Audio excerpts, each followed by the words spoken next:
Hey everyone, so today I'm going to be sharing my 7 best tips to stick with your habits so that you can maintain them long term. Now, for most of my life, I struggled mightily with sticking to habits and routines. I have 5 children, 2 have disabilities. I have an autoimmune condition. I struggle with anxiety, depression, and PTSD. And so, sticking with habits consistently was always incredibly challenging for me. A lot of times I found myself setting myself up for failure by taking on things that were too big, or I just found myself getting distracted or losing motivation to continue on with my habits. And if that is you, today I'm going to give you some incredible tips to help you consistently do your habits over the long term so you can see the results you're looking for and accomplish the goals you want in your life. If you are new here, this is Upcycled Adulting, my YouTube channel, where I am here to help you upcycle your real life into your best life. And that includes creating healthy habits, overcoming obstacles, and growing to accomplish your goals. So let's get started talking about these 7 incredible tips to help you stick to your habits long term and stop fighting with lack of motivation, which so many of us struggle with. Number one is to start really small. It's really important that we start small. A lot of times when I was struggling to stick to my habits, it's because I was setting myself up for failure by taking on too much too fast. Then I would get overwhelmed, or there'd be a little hiccup or an unexpected event in my life. And all of a sudden, next thing I knew, I was completely off track because what I was doing was too big to be able to be maintained inside the scope of my actual real life with my real life demands. Now, some of you might be a little impatient, or you might be like me and have an all or nothing perfectionist mentality. And I want to assure you that starting small or breaking your habits down into something smaller is the way to get success. Eventually, you'll work your way up to the bigger habit or the full habit, but you'll get that experience and that record of wins by starting with something that is small and doable. And then you can build on top of that. I have to tell you that if you had done this 10 years ago, you'd already have the habit that you wanted. Even if you had done this a year ago, you'd already have the habit that you want. Taking on too much doesn't get you there faster, it just sets you up for failure. If you're in a place where you're 2 weeks in or a month into your habit, by the way, 30 days does not necessarily make a habit stick, and you are struggling because you're getting thrown off course or because you're lacking motivation, I challenge you to break your habit down into a really small piece and focus first on that piece so you can build a really firm foundation to move forward in growing that habit. Number two is to get clear and specific. Listen, it's not enough to just want a habit.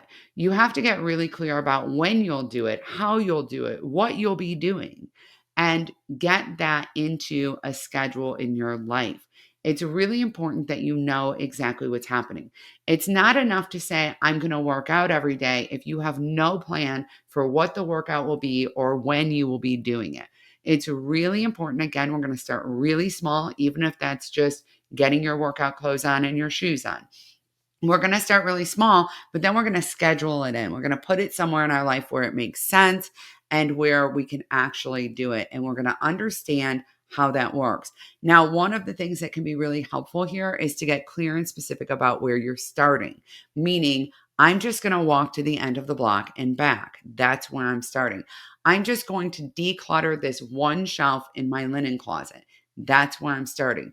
Rather than looking at a giant big picture and having some pie in the sky idea about how you're going to approach it, get really clear and really specific about it. That doesn't mean you need a long-term plan. That just means you need to know for the next couple of days, this is when I'm going to do it. This is what I'm going to do, and get yourself started.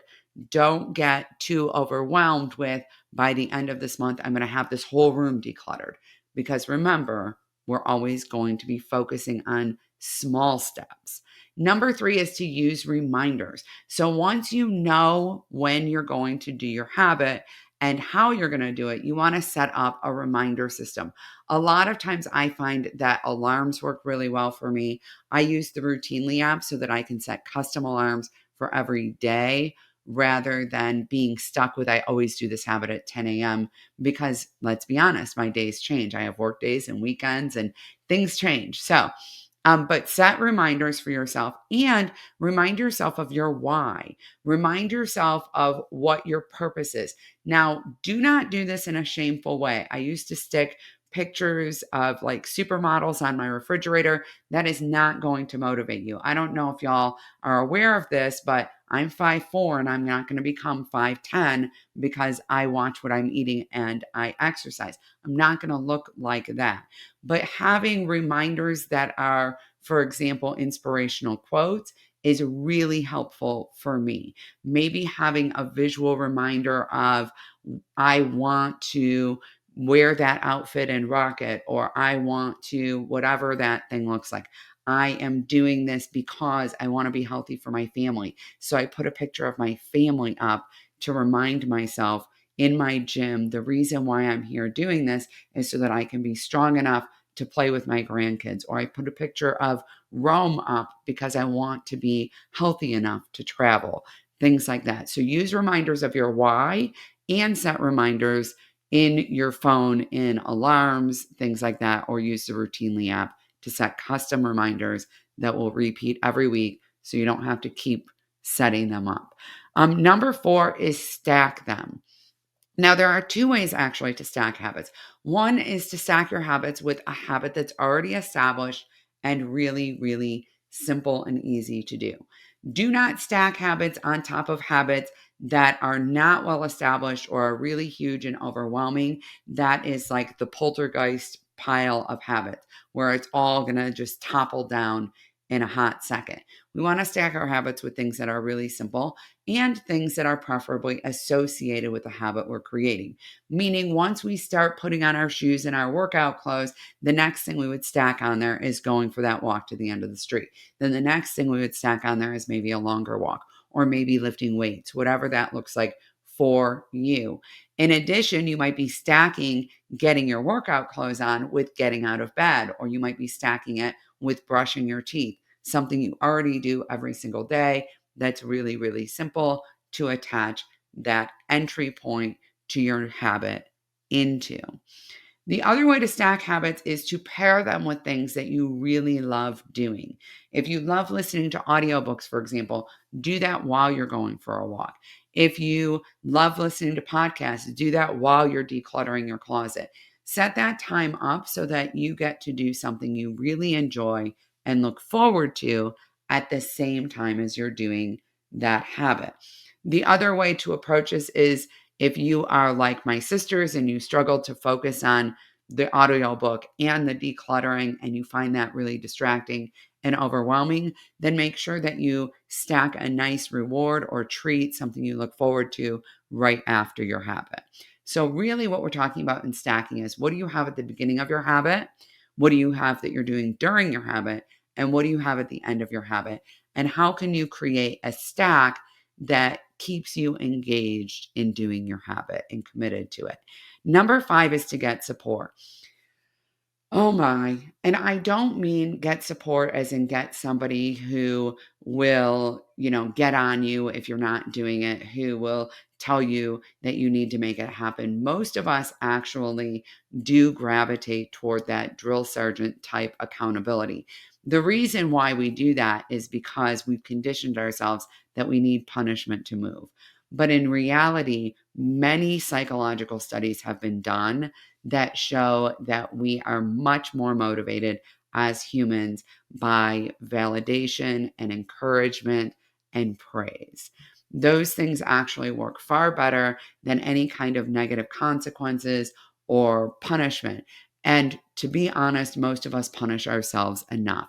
So when I say get support, what I mean is find a community like my inner circle where you can come in, you can commit to a habit, and you have people who are going to cheer you on, who are going to be excited about your success, who are going to encourage you and celebrate your wins, and who are going to lift you up and praise you, because that is a big part of where motivation comes from.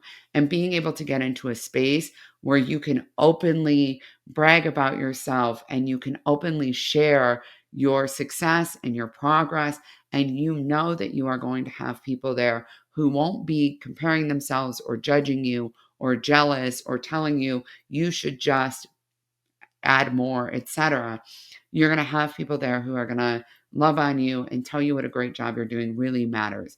And on the days that you're struggling, this is a community of people that are going to also support you, also cheer you on, remind you to give yourself grace, remind you to reassess, remind you to break it down smaller, give you suggestions about how to do it. They're going to support you continuing to work on your habit in the way that works best for you and prevent you from falling into that pit of punishment and despair.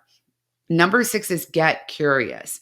And this is part of what I was referring to in the get support when I said, when you're missing it, having people who will help you figure out what's going on there or break it down smaller, things like that. Get curious and figure out what's happening. Why is this not working? Instead of just assuming that you're not disciplined enough or that you're too lazy or that you're not committed, get curious about what's going on in your day. Is this not the right time of day? Have you set yourself up with too big of a habit? Is there some other distraction in your life? Are you fearful? Are you afraid of failing or afraid of success? Or are you struggling with the change? Understanding what might be happening for you here is really important because then you can troubleshoot the actual problem. You are not the problem. Something else is happening in your day, in your schedule, in your life that's interfering. And being able to figure out what that is and address it so that you can accommodate yourself and set yourself up for success really matters. Again, Inner Circle is great for this. We also have an incredible workshop called Be Brave in there to help you address fears you may be experiencing. And I would definitely recommend getting in the Routinely app here. I've created it so that you can identify patterns through our stats portion where it'll tell you things like this category of habits is a struggle for you. This time of day is a struggle for you. And that way you can really troubleshoot what's happening for you. Because I'm telling you, it's not that you're too lazy or undisciplined. It's figuring out what the barriers are or the obstacles are and removing them so that you can be committed to your habits. And number 7 is, as always, celebrate your wins. Track your progress. You can use the app for that or whatever other tool you have. Track your progress and celebrate your wins. And I don't mean just setting up rewards for when you've done it a certain number of times in a row. I mean being aware, keeping an accomplishment journal, being proud of yourself, and really supporting yourself in the process of changing what you're doing, right? Change is hard. And understanding that on day 5 or on day 15 or on day 45, you may need a little bit of extra hype or a little extra celebration or a little reward to help you stay encouraged and inspired. It's okay. I want you to know that that is normal and that that's to be expected. And giving yourself the space to really celebrate yourself, celebrate your wins, shout from the rooftop that you're proud of yourself matters. If you haven't yet, you may want to check out my video about self-care and love languages because that will help you figure out how to best celebrate yourself in your habit journey. Do not forget to subscribe to this channel. I am absolutely committed to helping you build the life you have been dreaming about because the truth is, you are absolutely amazing and you deserve it. Bye, everyone.